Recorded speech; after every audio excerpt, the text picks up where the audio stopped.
Welcome to this episode of the Erasing Shame podcast. I'm joined with Pastor Jin Lee, who's in Atlanta, even though his background is the San Francisco Bay Bridge. So don't let that confuse you. His heart does stay connected to San Francisco.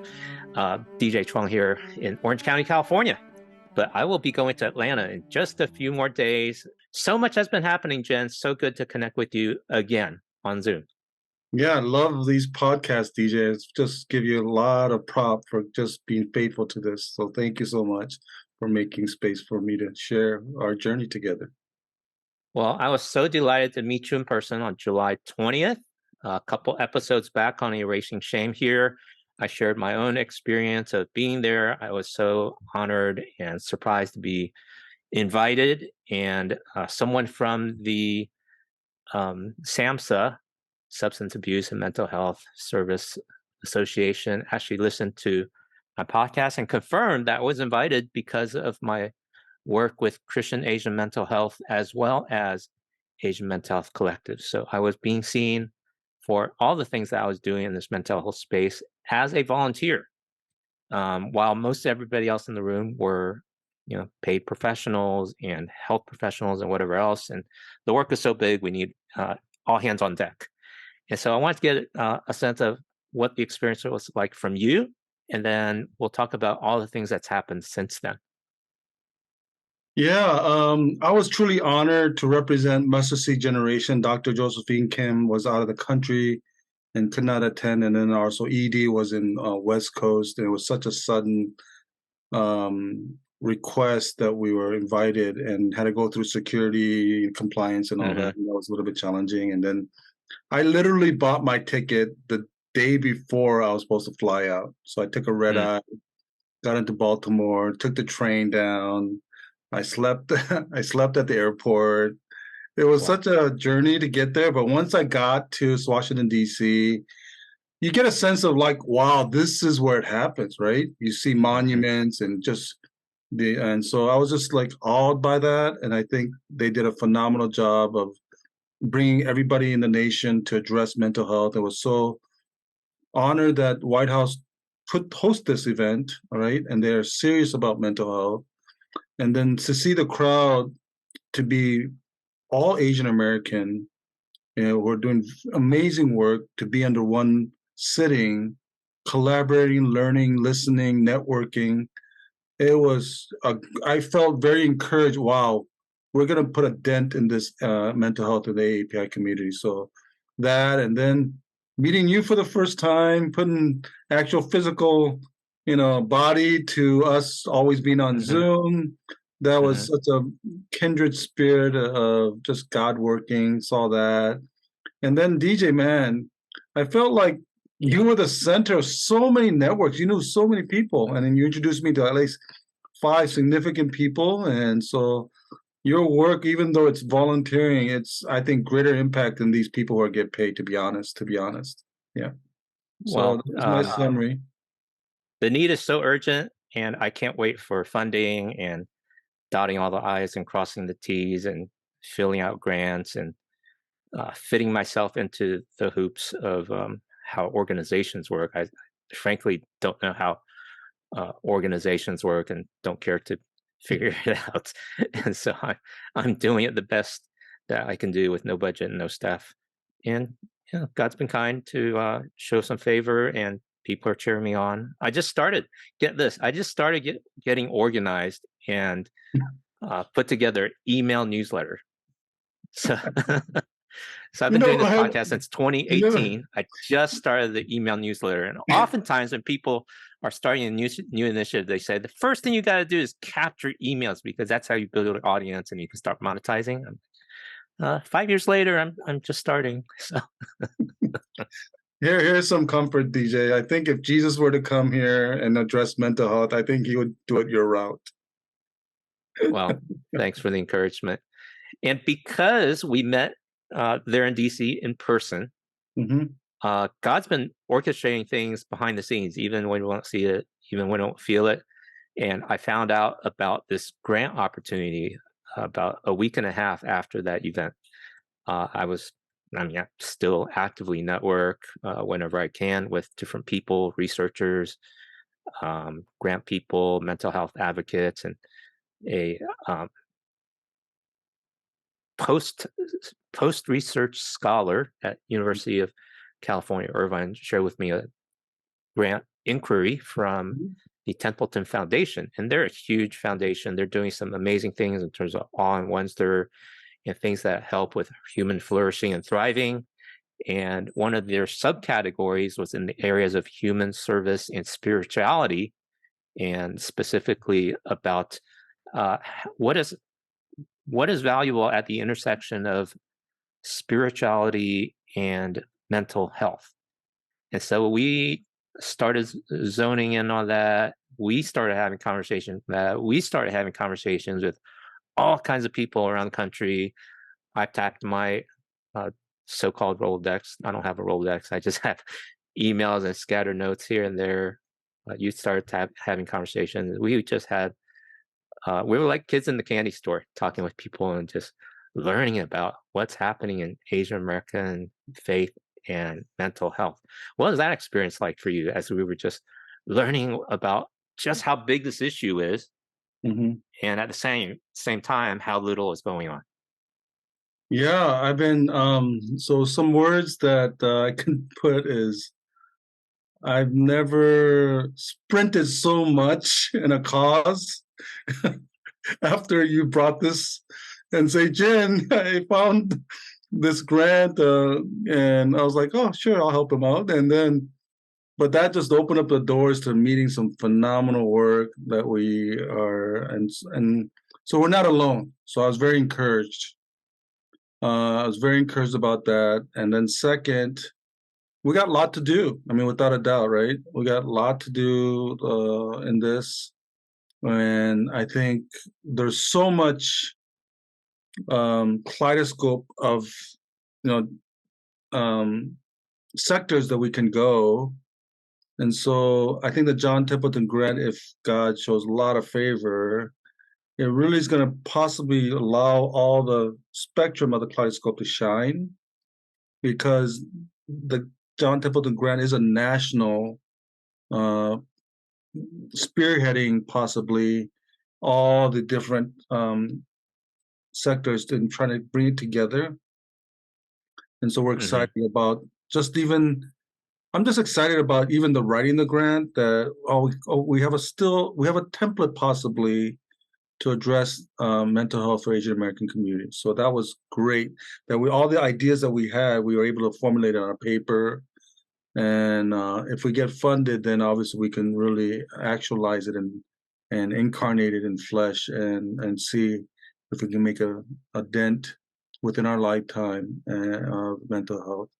So all in all, I was a wonderful journey, to be honest, working with you, connecting, your gifting.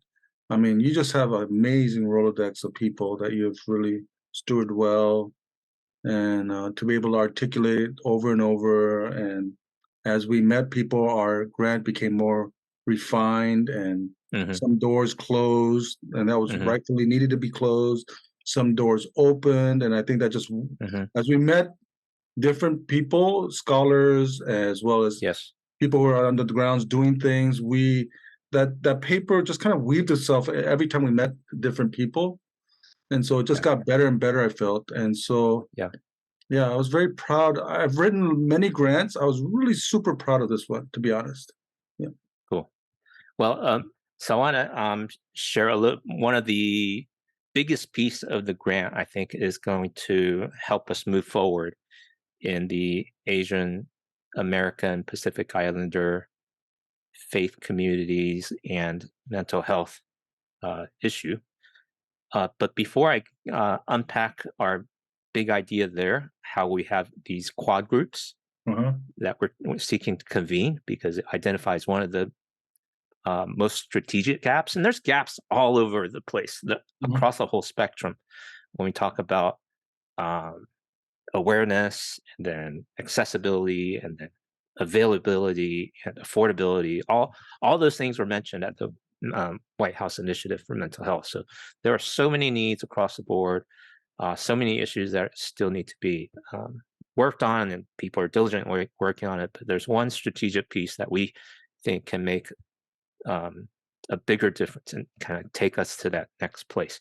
But before I unpack that, I wanted to get a pulse on your passion because for me, it's a matter of life and death. Quoting the OC Register article that I was interviewed in back in 2013 when I first went public with my own mental health struggle with bipolar disorder. And since that time, I've come to realize, oh, as I share that and give glory to God, He opens doors for ministry. And this is a continuing unfolding of that, how I can spend more of my time and skills and relational capital to help in Asian American faith and mental health. But you have a different way you've come at this, and it has to do with something you call statistics that really stirred Yeah, a yeah, fire and urgency why you wanted to take action. So yeah. I describe would how say, that. yeah. Thank you for that.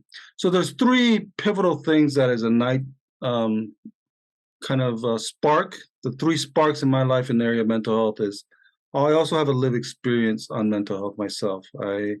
Yes, I was a pastor in ministry. There was a point in my life where things broke down significantly. And it was really, really hard for me to say, I'm broken. I need help. That was hard. It took me an even longer time to get counseling, even longer time to find the right counselor, right? And so that journey of it, yeah, that the stigma, the shame is so real in the Asian American culture, and I'm an example of that. It took me a long time, and still working through, right? So that's a personal lived experience, right? And that's one.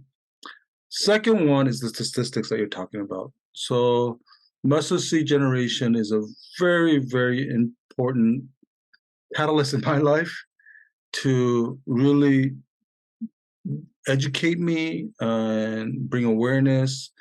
And in the mental health training that muscle seed generation has, it's an 8-part, 8-week course. It's asynchronous and synchronous. There's homework that we do on our own, and then we meet as a cohort and we dialogue. It's yeah, check out muscle seed generation. Love MSG.org, and they have that training still going on. In that training, there was a statistic that was shared, and it was the first time I listened to it, first time I was aware of it, right? And the statistic is Korean Americans make 3% of the population, but the suicide rate is 30%.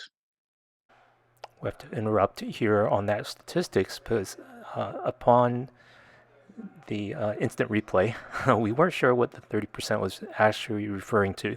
So we're trying to nail down exactly what that number is and what is the suicide rate and mortality count for Korean American suicides. It's just too high. I mean, any number is too high. So we're going to link in the show notes at erasingshame.com to this journal article about cross-national comparison of increasing suicidal mortality rates for Koreans in the Republic of Korea and Korean Americans in the USA. And we're going to keep working at figure out just exactly how bad things are. It's such a tragedy. And so I said to myself, Lord, if I can do something, let me make a dent in that statistics somehow, And so that's one, the second spark. The third spark would be my kids. Because of fallen men, and it just repeats itself, the cycle, right, of our culture, and so unfortunately, my kids, I see seeds of wow, there's some mental health things happening in their life, and so I want to provide an easier avenue than me, what I went through, and so for them, and I see it everywhere. I work with high school volunteers, and many of my volunteers just come to me in crying and say, Mr. Lee, I cannot continue in volunteering. And they say, I'm just overwhelmed, and we find out it's mental health, right? And so, yeah, those three are sparks. This is not my realm of expertise by no means. I didn't go to schooling in this. I'm just a pastor who serves in a nonprofit, and I'm going to spend my energy in my lifetime to fight as best I can locally, nationally, so that we can make a positive impact. And so I would say it's my second mission, right, in my life to address this, and I'll bring all my resource that I have toward it. Thank you, Jen. It's so Mhm. amazing that God has brought us together at this Yeah, time in our life. And I feel like it's a partnership that will be the rest of our lives yeah, to amen. really bring kingdom impact together. I love your heart for collaboration and coalition building. And so the big idea that we've come around is while I'm raising awareness and some education through the Erasing Shame podcast, um, uh, featuring stories from people with lived experience, because that erasing shame and stopping stigma is more than half the battle, because Asian Americans are 3 times less likely than uh, Caucasians to seek professional mental health, and the least likely of any ethnic racial grouping. And then, as part of this grant writing, I've been digging up more research. And the mental health crisis is not just here in the US, it's also an epidemic in Asia. So Yeah, this one grabbed my attention today. 61% of the suicide in the world is in Asia.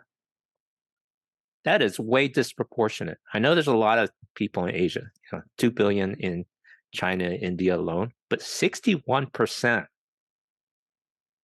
of the world's suicide are in Asia. And there's parts of Asia that are very wealthy, right? So it's not an issue of wealth or social strata per se. It's all the other pressures, um, and intergenerational trauma and all that. So it is a global crisis. And yeah, here in America, we have anti-Asian hate. We have other factors that really aggravate us. But to get to the heart of where we feel it's most strategic across the spectrum, there's great people doing research, great people doing medication. We're learning so much about neuroscience.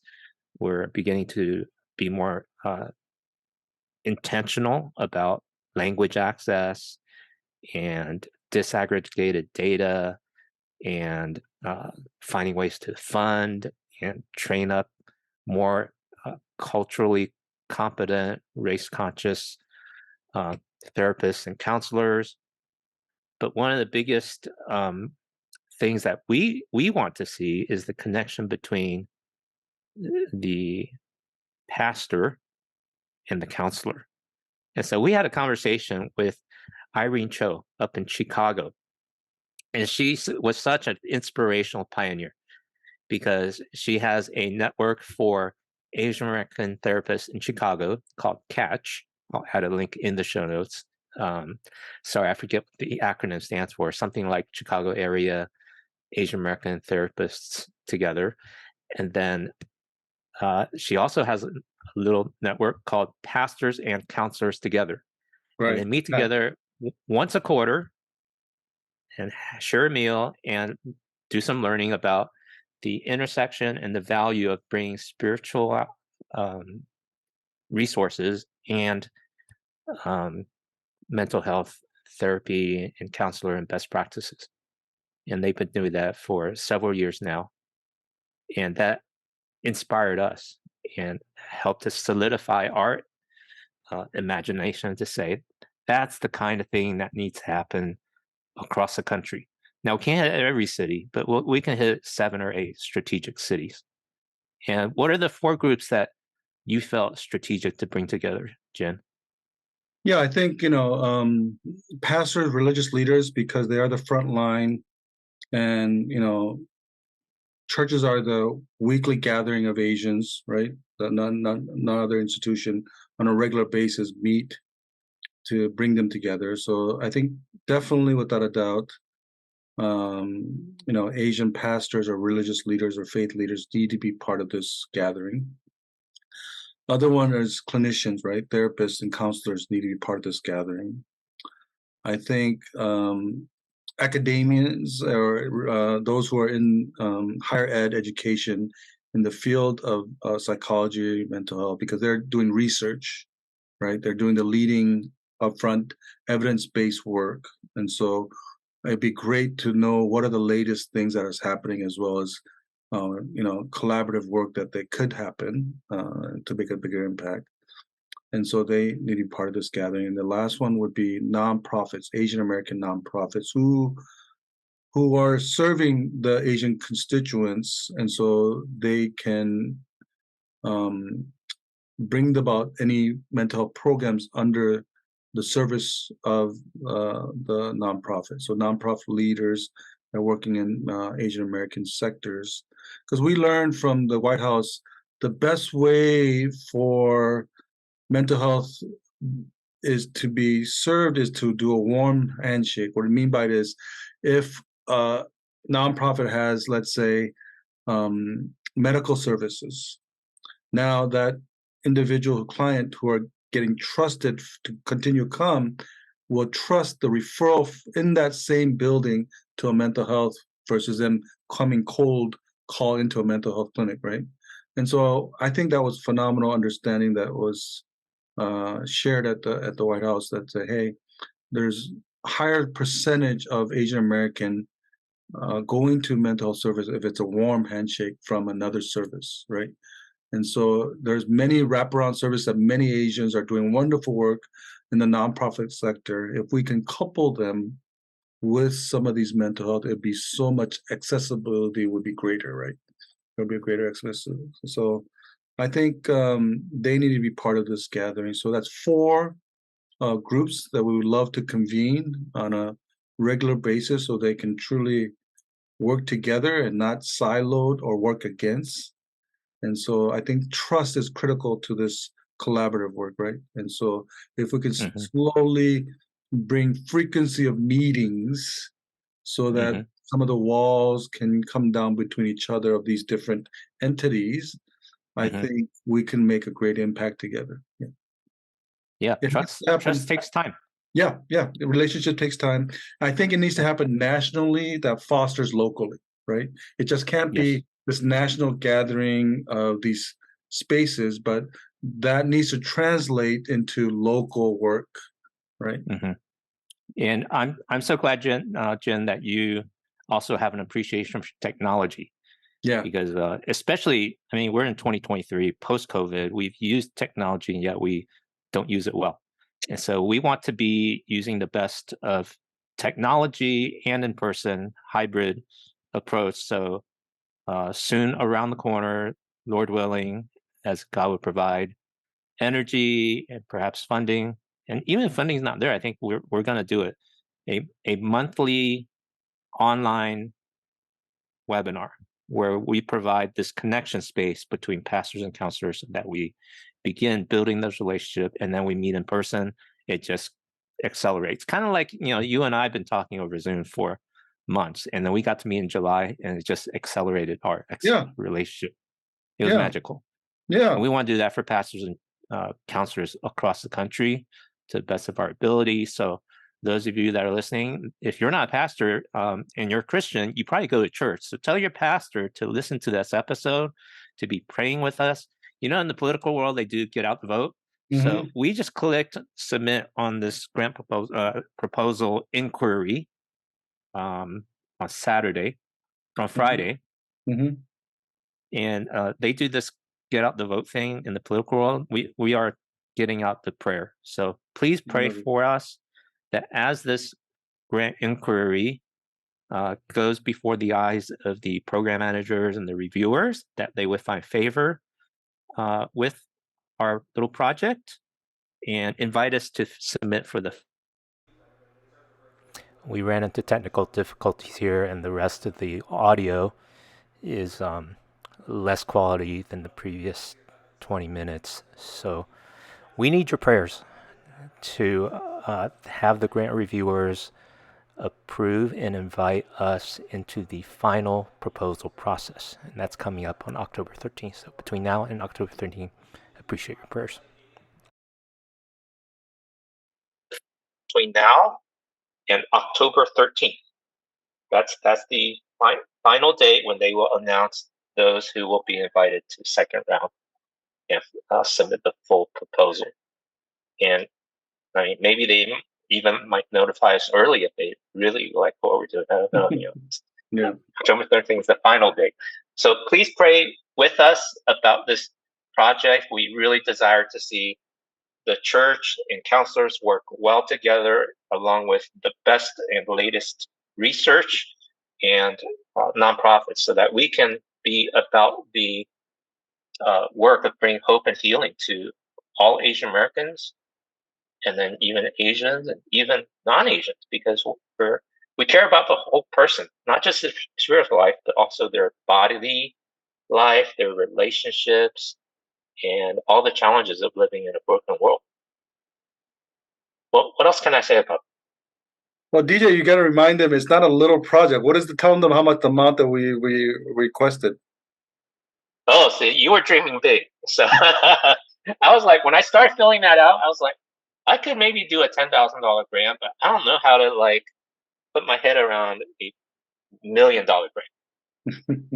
Yeah. And so I'm so grateful, Jim, that you helped me to step out in faith. Yeah. Our total budget of this grant is $255,000. We're asking John Templeton to seed fund or $1 million for a 3-year project. Mm-hmm. And so we have to raise $250,000 ourselves, right? So we're not off the hook on this. Just but yeah, like DJ said, we need God and God's people to pray for a chance at this. It's way beyond us for sure. Mm-hmm. And so that was why one of the great things about this grant was a lot of collaborations happening.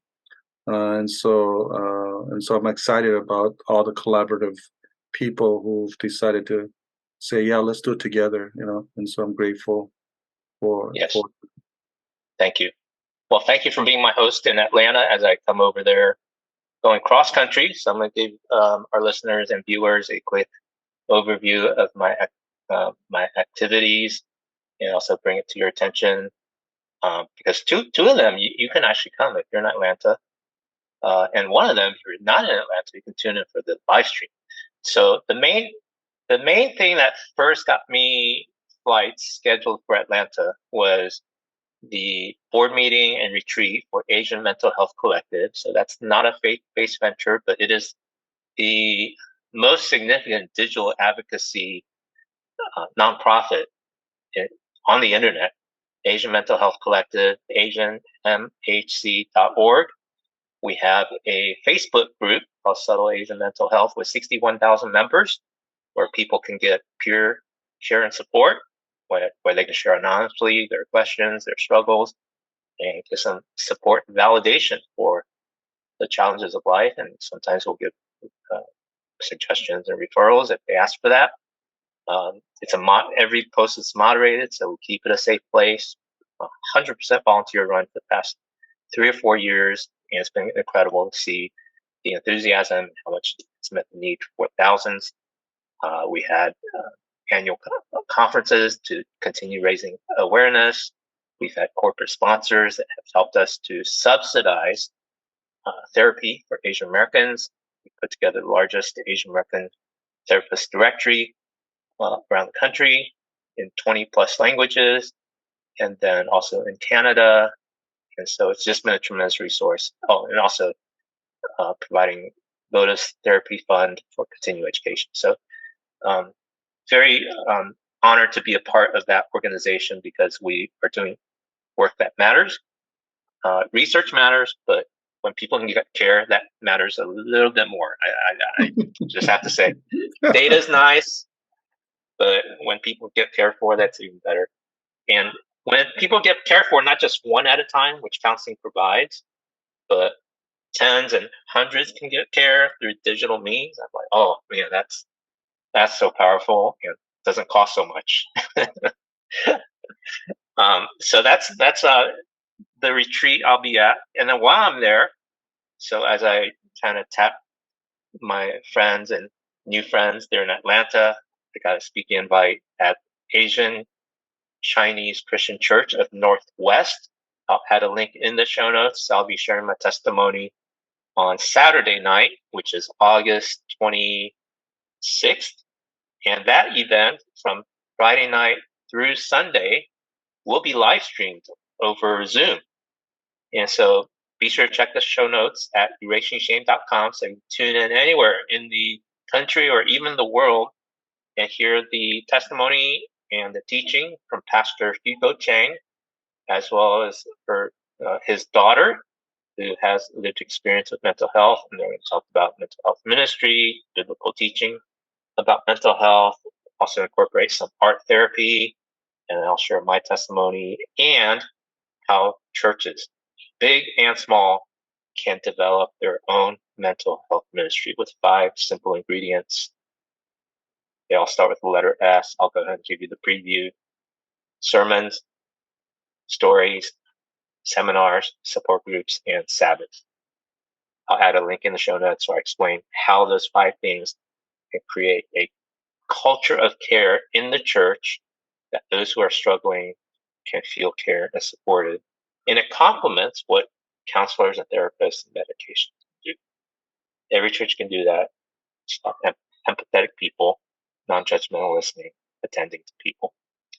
And then on Monday, August 28th at lunch in Norcross, Georgia, Jen Lee and Taos Coalition, along with the Atlanta, has a little association alliance of Christians. Do you know the name of that organization? It's brand new to me. Yeah, it's Asian American Christian Collaborative Network of Atlanta, I believe. Fantastic. So they are a co-sponsor of this event on Monday, AAPI, faith, and mental health. So we're going to create a space for dialogue, get to know each other, find out how we can come together to serve this urgent need for mental health, caring for people on the ground, in our communities, in our churches, in our neighborhoods who have an Asian background. And I think, Jen, we were on another call earlier this week. You were mentioning how Atlanta's Asian American population is growing so fast. Can you give us a little snapshot of what's happening there in Atlanta? Yeah, a lot of Asian Americans are coming to Atlanta because of the economic companies from big companies like Samsung and battery plants are coming to Atlanta because a lot of the incentives, and so they're bringing a lot of the workers from outside the country that are Asian coming in, but also because of such a diversity of Asians. So the top 3 population of Asian Americans are Chinese, Vietnamese, Korean, and then Southeast Asia. It's very diverse, and each one of them are growing. And then also the low cost of living in Georgia, and also especially in Gwinnett, the school system. So a lot of Asians are coming to Gwinnett, which is the number 8, but it's really number 3 because Hawaii is they take a lot of the diversity, but mainland, I think Gwinnett County, the county that we're in, is number 3 third diverse city in the United States. And so you'll know when you drive here, all these different restaurants and billboards are all in their the mother language. And so yeah, it's growing. It's growing further north from the metro. And so everywhere you do see a lot of Asians. So it's a good thing that's happening. But with that, as we know, there's a lot of other and things that are happening, and we're behind. And the area that we're really behind, I feel like, is the area of mental health. It's not pervasive. There's no space that I can say on a regular basis that are promoting, advocating, and giving resource to. And so there needs to be a lot more going on for mental health in Atlanta. That's not. Yeah. Yeah. So Monday, there is such a thing as free lunch. Monday, August 28th, if you're in Atlanta or you know someone in Atlanta and they don't have to be a pastor or a counselor or work with a nonprofit, if you just want to have lunch and meet Jen or meet me or just want to have free lunch, come RSVP for free. We want to pack that room out. Please help us get the word out. We'd love to meet you in person as well. Okay, so it's an open invite. We really want to learn how we can serve together and put a dent and help many more in mental health. Yeah. Go ahead. One last thing about the Atlanta thing, and I just remembered. Oh, and then we're going to DC together. That's right. So the one plug I would love to get the audience member to attend is really the AAPI clinicians or therapists or counselors to be there. We do have a large turnout. That's probably going to be more pastors, but we love to have a balance if possible. We do have some nonprofits will be attending, but we have a small turnout for the API clinicians, therapists, and counselors. So if we can just say a shout out to, please come. You're welcome. We need you. We need your wisdom. We need your guidance as we learn from each other. Yeah. Thank you. And then both you and I will be in DC again on September 7th. That's right. That is an event hosted by the Health and Human Services Partnership Center for Faith and Communities. And that conference is on faith, community, and mental health. And the theme is the urgency of now. Wow, that is so true. And we're so grateful to be invited. Kay Warren will be the closing keynote. She happens to be the co-founding pastor at Saddleback Church, where I attend. And so I'll get to see her. You'll get to see her. So that will be live streamed as well. So make sure you RSVP for that. Again, the show notes at erasingshame.com. We'll have a link to that. So whether you're in the DC area, want to come in person, we'd love to meet you. If not, watch the live stream. It's going to be a valuable time about resources for faith communities in the areas of mental health. And this one's going to be much more practical. So they're going to talk about the issues, but they're going to share about the resources, one of which is funding. So that actually made it on the list of topics. I'm like, oh, I mean, funding is the fuel for how we get work done. So really, really, really look forward to that.